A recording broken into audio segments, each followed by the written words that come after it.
Hi, I'm Terrell Turner, one of the hosts of the Stuff Your Accountant Isn't Telling You podcast. And today we have a great guest on because this is one of the leaders of a firm that I've been watching and learning a lot from. And there are a lot of people who are trying to run an accounting firm and they're trying to think through things like scaling, whether things like potential mergers, and they have just no idea what's going on because all of that stuff tends to happen in a black box. So we had on last year, Adam, where he talked about what was going on with Summit CPA prior to the merger. Now I want to get some views on, hey, what's been happening since? So stay tuned for today's episode. Welcome to the podcast where we tell small business owners how to use the secrets and strategies that big businesses use to increase their profitability. So without further ado, let me bring on Jody. Welcome to the show, Jody. Yeah, thanks, Terrell, for having me. Absolutely. So before we jump into the details of kind of, what's been happening with the merger, can you share a little bit about your background and just kind of your history with Summit CPA? Oh, yeah, for sure. Basically founded Summit CPA back in 2002 as a traditional CPA firm, and then realized pretty quickly that's not what I wanted to do for the rest of my life. And so around 2004, we created a service line called Virtual CFO Services, which is kind of like CAS 2.0 right now is what the AICPA is kind of labeling that type of a level of service where we're really kind of jumping in, helping out with the strategy, KPIs, all that kind of stuff. And then trying to develop that through over the years when it wasn't even, no one knew what it was kind of a difficult thing. So marketing was a huge thing for us at that point, trying to just get the word out.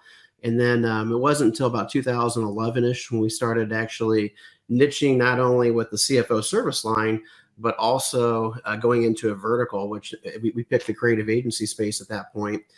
Did we really start seeing sales ramp up, and where we were onboarding like 11 clients in a month, 7 in a month, it was consistently going there.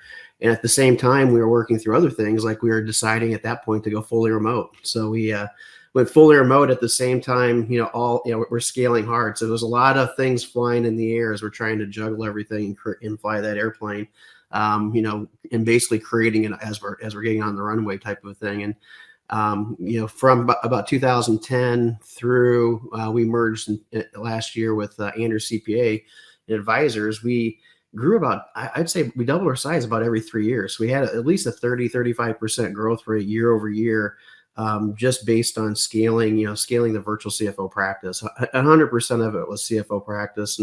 And with that, we added CAS 1.0 to it. So we had some back office accounting stuff to it.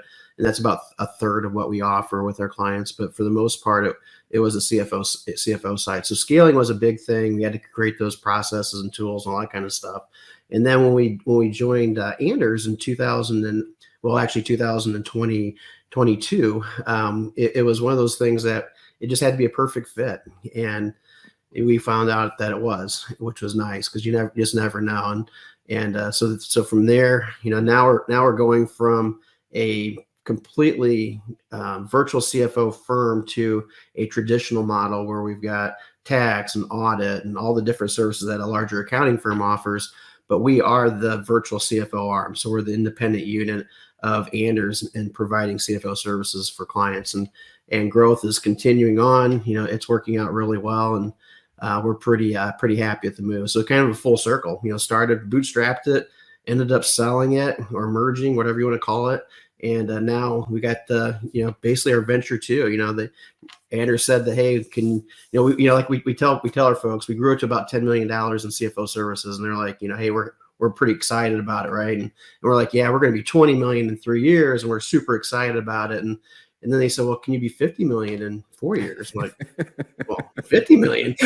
Did you just hear me? I just said 20 million. And they're like, I'm like, okay. And then when you think about it, it's like, yeah, we could be 50 million if we had the right partner and they were willing to help in the growth. And I thought, hey, this could be a win-win for both of us. And that's why we eventually made the move, because we knew that partnering with Anders, we could be bigger and better, more profitable and everything, and help more clients than what we could being, Summit CPA group all by itself. And so on Anders' side, again, win-win for them as well. Now they're offering a service line that they were offering before, but not to the scale that we were offering it. And they could, be a leader in that industry. And so definitely a win-win. Awesome. I love it. There's so many things in there that I want to dive into a little bit more. I think the first one was where you talked about starting off as a traditional kind of CPA firm. Mm-hmm. Because I think this is something that a lot of business owners face, where it's where they start off as approaching it from the traditional way that their business usually shows up in the market. Mm-hmm. And then deciding that's really not how we want to do it. So was that like an emotional process, or kind of how'd you guys, or was it, hey, you looked at the numbers, or how did you guys kind of come to that conclusion that, hey, the traditional approach isn't our Yeah. deal? Well, it's kind of funny because I always like to push the limits on things, and the idea that when I decided to be this entrepreneur and start my own firm, it wasn't because I was just a brilliant person and wanted to do it. What happened was that I tried the public accounting world, and I worked for two large public accounting firms, and man, I hated it. It was like a rat race. It was like, geez, I did not want to go through that. And it was like, because I literally got sick before busy season because it was like, the anxiety got to me about, now I got to work 80 hours a week for the next, so many hours. And it was just not for me. And I thought, no way I can raise a family like this. And so then I thought, well, the corporate world's the perfect way to go. So I'm going to take and go to the corporate world, work for a $250 million manufacturing company. Thought this is great. For about a year and a half, it was awesome. And then it got super boring. It was again, Groundhog Day over and over again. It's like, oh my gosh, now I don't like either one. What am I going to do? And it's like, and then I got this opportunity to run an office for a small firm. And I started doing that. You know what? I'm just not cut out for this, having bosses and stuff like that. I think I need to be this entrepreneur, take this entrepreneur step. And so that's when I jumped ship and said, you know what, let's start Summit CPA Group. Let's do it differently. I don't want to do it like the public accounting firms. And I want to kind of mirror both the corporate model and the public accounting model and see if it works. And with that, of course, you start off, you're taking tax return clients. You think, how can we do this so that there's no busy season? And it's like, well, let's work with them all year round. And so I thought, well, let's meet with them monthly. And so we kind of broke it down a little bit. And then we're like, you know what, these clients like this. Let's quit talking about this historical stuff that typically is what accountants always talk about. Let's talk about how that really impacts them. How it makes a difference. And because all these big companies have all the finance people, but the small companies can't afford them, right? And so we thought, hey, let's take that and let's journey into it. And it was like, wow, this is kind of cool. Clients love it. They're meeting with us monthly. They love it. They come to the meetings. It's really, I feel like we're making a difference, right? And then I realized, man, I can't do this and invoice clients. I've got to figure out a fee structure. And we created this flat fee, value-based, fee structure back in 2004, because we didn't want to do this hourly bill stuff, which was different again than what accounting firms did. And it became a subscription-based model. And clients were like, you know what, we love this service, but can you meet with you more often? We need you more often. It's like, yeah, we can do that. And so now we had to come up with a system and a process. What are we going to do on these more often meetings, which ended up being weekly meetings? And so we were meeting with all these clients on a weekly basis, and clients loved it. They attended every meeting. We had a purpose for the meeting, and it worked out well. And I thought, you know what? Why are we billing clients monthly? Let's zap their account every week. And so I thought, perfect. And so we started, zapping clients' accounts every week. And so it was a weekly subscription-based model where they could quit anytime they wanted. They weren't obligated to stay.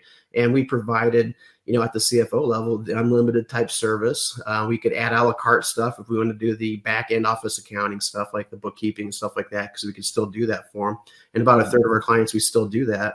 But it was kind of nice and just kind of ramped up to where, we were just doing things differently, kind of thinking outside the box, which was the big part about it. It's like, just because people have done this all the time doesn't mean it has to be the way it's done. And I still hear that in a lot of different, professions. Oh, they'll never do that. And it's like, well, just do it. If they don't do it, they won't do it. And then that's what my partner, Adam even said, he goes, oh, clients will never pay you up front. I'm like, why not? We'll just have them sign this and they'll pay it. And it's like, wow, they all did. It's like, they even loved it because now they didn't have to worry about sending us a payment or especially if they're in a cash flow situation. It was never like, oh, hold on to our payment before, we do that. And then we get ourselves in trouble because we're way behind on the billings. And then the client feels real weird about it and stops coming to the meetings when they really need to be at those meetings, so it took that completely out of the picture. And the subscription-based billing was definitely a godsend for us as we're going through, because we built it to a $10 million firm before we merged, and we had no AR. We actually had negative AR because we collected all of our money on Mondays before we even did the work. Nice. Which is kind of cool. And so it was a really nice thing, but it was again, just kind of pushing the limits. Right. And it was, just because it's done that way before doesn't mean it's got to be done that way going forward. And that's always been kind of my look, how can we do it better? AI is going to come out and make it better for us, even more, which I'm super excited about. And so, it's like, hey, just kind of push the limits and figuring out what's going to work now and what's going to work going forward. Nice. Now you talked about, having like that entrepreneurial spirit and just that interest of like, hey, how do we change things? How do we do it different? Let's test out, we don't need to go through years of analysis. Let's just try it. Now, a lot of times when you merge with a larger company, that's usually not the mentality of the larger company. So I want to talk about how that's played out now with the merger, because I mean, it is like this, this marriage of philosophies and mentalities. So how is that kind of played out, post the merger?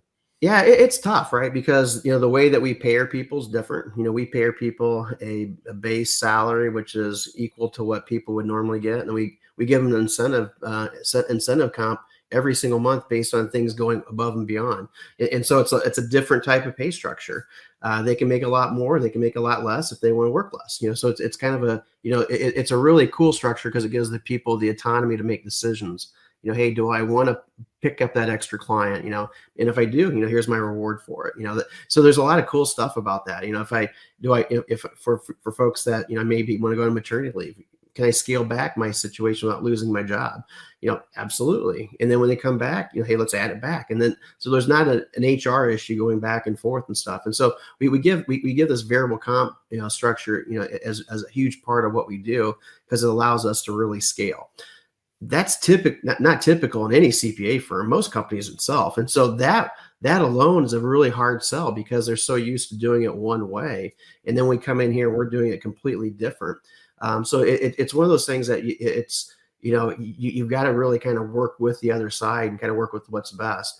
Tracking hours, we track hours only to, we don't bill by the hour, but we track hours so that we can see how, where how profitable we are per client, where we're falling down in different areas, how to price things. There's a lot of different things there. Whereas they track hours, because they're billing clients a lot. And so, with that, we may have, our team might be working, 40, 50 hours a week, whatever it is for that week, but they may do it within 4 days. And they're like, hey, let's take the weekend off.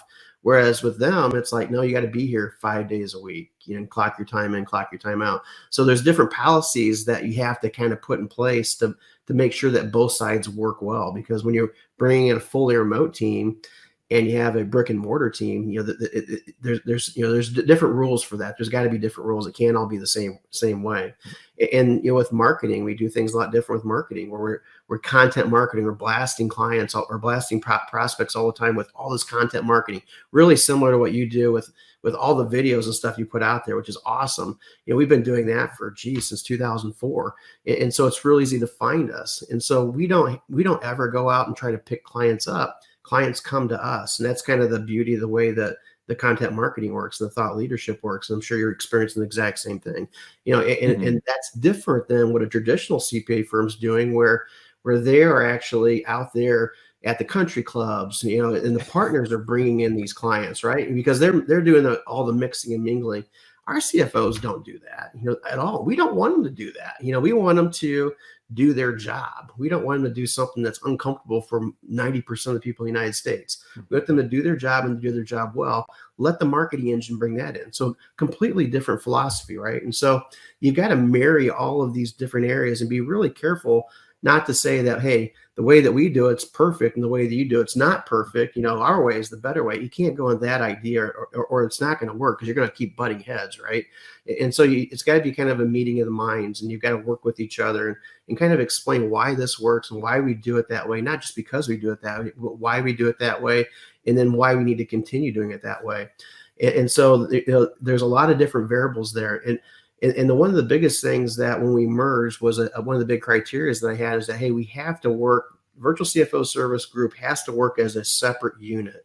It can't be just kind of molded in and kind of dispersed within the group. We have our own little tax department within it that only works with the virtual CFO clients. We have a marketing team that focuses on it. We have our technology and everything. So, that had to be a requirement. Hey, this has to be a unit that works together. We'll create this forecasted budget there. And then if we go outside of that, then we'll reach out to you and say, hey, hey, can we go ahead and add this to it? And so it becomes more of a corporate environment type of thing with budgets and so forth than what it was when we were doing it ourselves. And a great opportunity came up and say, hey, let's pivot and let's go this direction. Can't really do that now, unless it's in our budget, unless we can show that, hey, it's going to be a good positive for this for the department. So it's a little different experience. And it's something that I'm just gonna have to get used to. I've been doing it for now a year, from the merger, and I still have all my hair, kind of all my hair left. so I would say it's working out really well so far. But again, it's just something that you can't go in thinking that your way is the best way and their way is not, and you're not going to bend. You've got to really kind of compromise and really listen. But both sides have got to do that. If it's just one or the other, that merger is probably not going to work. Mm-hmm. That's a really good point, because, I hear a lot of people that when they think about a merger, they think in terms of, I'm just trying to exit because once I sell, like my identity in this whole process no longer exists. So they're just trying to get out. So it's good to hear that. Now, one of the things that I'm curious about, because you talked about, before the merger, you guys were talking about going from 10 to 20 million. Mm-hmm. And then they came along and said, well, can you do 50? Which means like the capacity you guys were planning for is very different from the capacity that you need to hit 50. So how have you guys been kind of adjusting, like, your speed of implementation, just the capacity to go from, like I said, pretty much adding 30 million to the goal you already had? Oh, I know. Tell me about it. Which the cool thing is that we're tracking it right now. We're on track of doing that. We're almost going to hit 14 to 15 million this year from 10. So we're definitely tracking that way. So that's a positive part about it. But yeah, we had to actually break down and really go through. We have a director retreat every year, and we take our directors, we take them away with their families in a really nice place. And we spend about 4 days really going over in detail how we're going to accomplish this next year. What went right last year, what went wrong, what we're going to change and so forth. Well, the purpose of last year's director retreat was a little different. It was like, hey, now we're in the merger. Here's our goal. How are we going to get there? And so we broke it out exactly. We broke it out year by year, what we have to do in every year, and how we're going to actually generate that people wise, what we have to do. So we broke everything out from people to processes to, hey, what's the magic sauce going to be? And so, whereas we were focused primarily on one industry, which was about 60% of our client base, we thought, hey, let's add some more verticals in there. Let's train up the verticals. Let's create a, real estate vertical, a health vertical, a cannabis vertical. Let's create all these different verticals that we can actually accelerate in and do well in, and really kind of help us repeat what we've already done. So that was kind of the idea. And then get thought leaders in there and figure out how we can get those thought leaders to, in each of these different verticals to really kind of be that person driving it, give them the autonomy, give them the independence, let them be the entrepreneur that they want to be, and really kind of build that within the company with, kind of a safety net, which is kind of nice. Entrepreneurs typically don't have safety nets, which is kind of nice not to have that. And so we thought, hey, let's figure out how we can do this. So once we got the roadmap put together, then it's just simply executing on it. And with that, it's always fun, right? Execution is super fun once you actually have the details, and that's basically what we do for clients, right? We're forecasting. We're actually breaking down the non-financials indicators, and we're making those look like numbers. What can you control, what can't you control, and when you can break it down in detail and really get that road plan out there, that doesn't necessarily mean that's going to happen perfectly the way you want it to, but you know what? In 4 years, if we're at 40 million, I would say it's pretty successful. I'm going to high five myself. We didn't hit the 50 million, but if we get 60 million, my gosh, I'm definitely high fiving myself. And so, the idea is putting it out there, having a goal and driving to it, We tell our clients to do this all the time, and we always build that 3-year roadmap for the client. And here we are ourselves doing the exact same thing, building that 4 to 5 year roadmap and trying to figure out exactly what it is. But you got to have the plans in place. Otherwise, you're just going to continue on a flat scale and you without a purpose. Mm-hmm. I think that's a really good point, because it's one thing I was laughing with someone. I was like, a lot of the advice that most accounting firms usually give their clients, they don't end up using themselves. So I asked a group of accountants, like, how often you guys review your financial statements? And most of them said, well, we really don't. That's a problem. Yeah, we look at our financials as soon as they're available. I mean, so within 10 days of the end of the month, we're looking at our financials. We have a forecasting meeting every single month. We're going through, here's all the new hires we're bringing on. Here's when we need that new hire, and here's the new hires that we have in our pool. When can we bring those folks on? Can we bring it on early? If we do bring it on early, how's that going to impact our bottom line? And is it going to stay within what we told Anders that we were going to accomplish? Because that's important. We can't just be reckless and run loose and do our own thing and not have anybody to report to. So it's important that, hey, we told them, based on our plan, here's what we're going to do bottom line, here's what we're going to do top line. And if it varies, then we need to explain to them, why did it vary? And that's a nice step for us anyways, because we should be doing that ourselves, right? Not just accepting it. We need to be held responsible to somebody else, which again, we're held responsible to us. So again, it's a constant thing where we're actually looking at that every single month and trying to figure out how that really impacts our long-term goals. So I know right now, based on where we're at, instead of 50 million, we're tracking about 52 million. So we're a little ahead of schedule right now, based on that long-term goal, which is kind of funny that you can look that far out and say, hey, we're on schedule hitting that. But if you have it really broken down with all those non-financials, like I talked about, number of people, number of clients, when we're picking those clients up, pace, all the different things that belong into that forecast, outside of just simply, we're going to increase our sales by 50%. Nobody knows how to do that. You have to break it down to those non-financials, right? And so by having that, it really kind of helps it out. And we evaluate that every single month.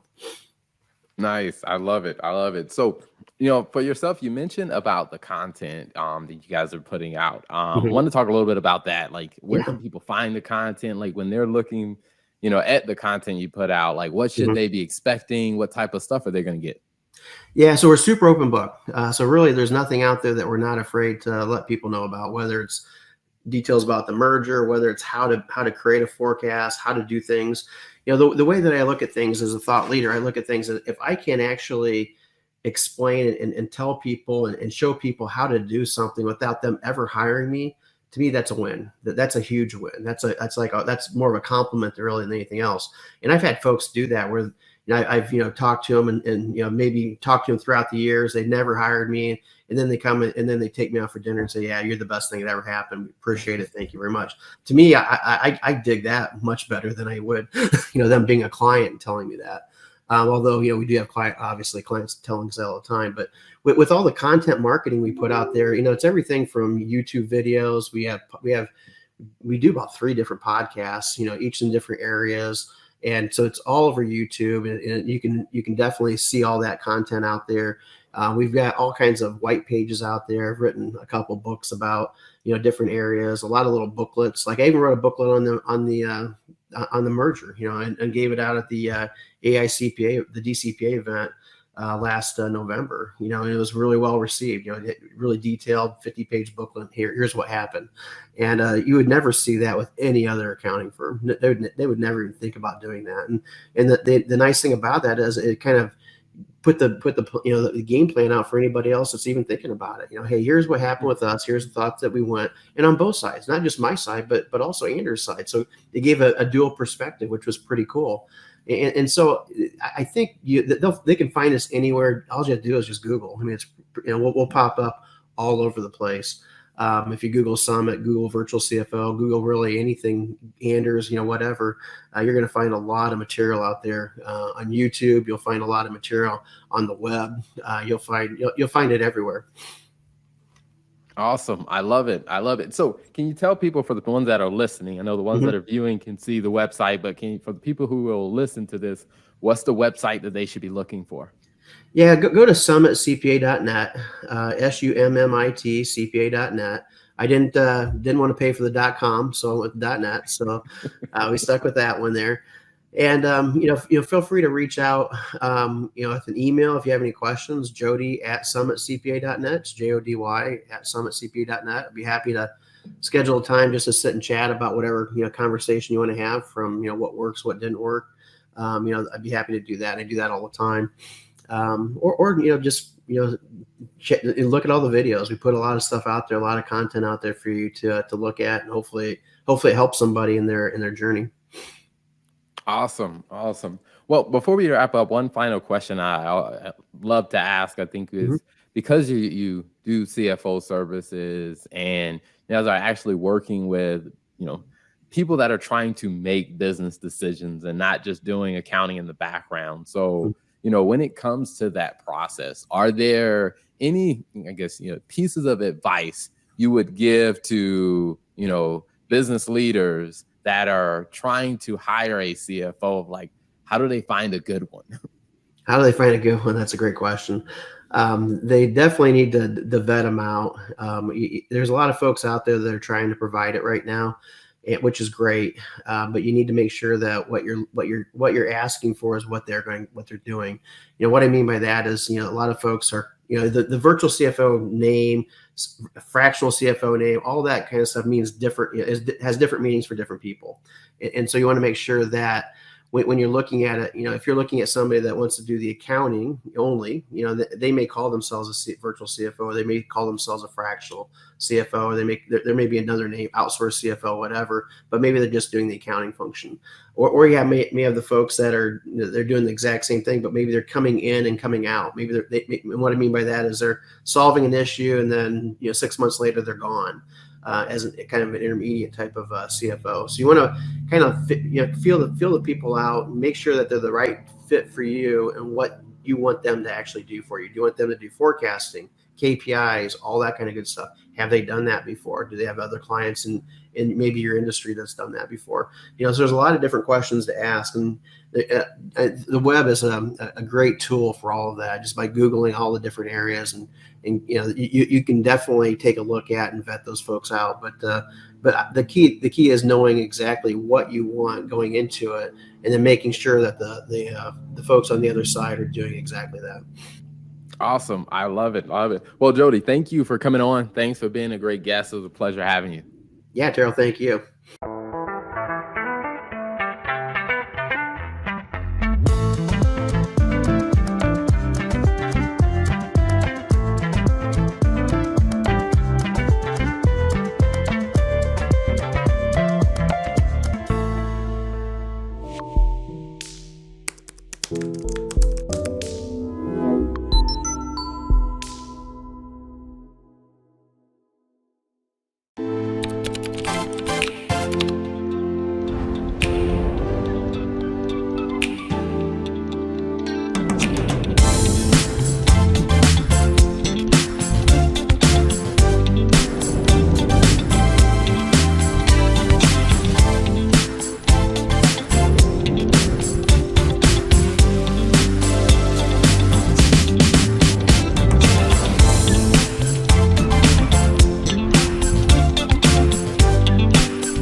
Hey, it's your girl, Tia Robertson. I'm the host of Entrepreneur Insider.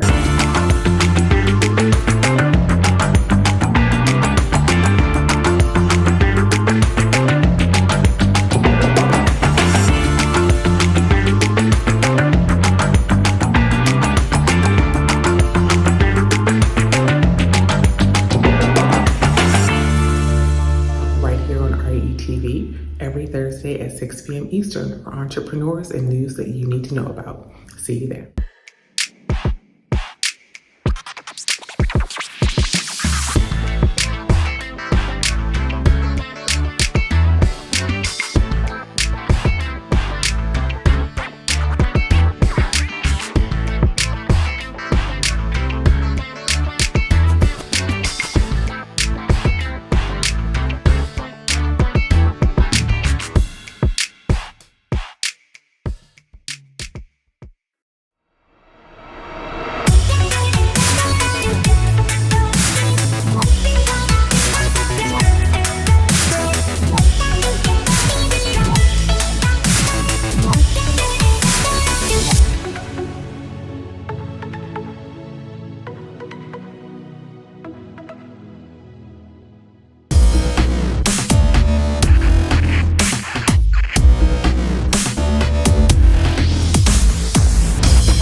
is Demita Joe. Each Wednesday, you can find me here at 3 p.m. I'll be over here discussing different things that are going on and try to bring you a boost of positivity for your week, because we all need this. We're going to share some feel-good stories. We might find a hometown hero. We may take a look at some trending topic. And sometimes we might even find a lesson in a not-so-warm and fuzzy story if we can.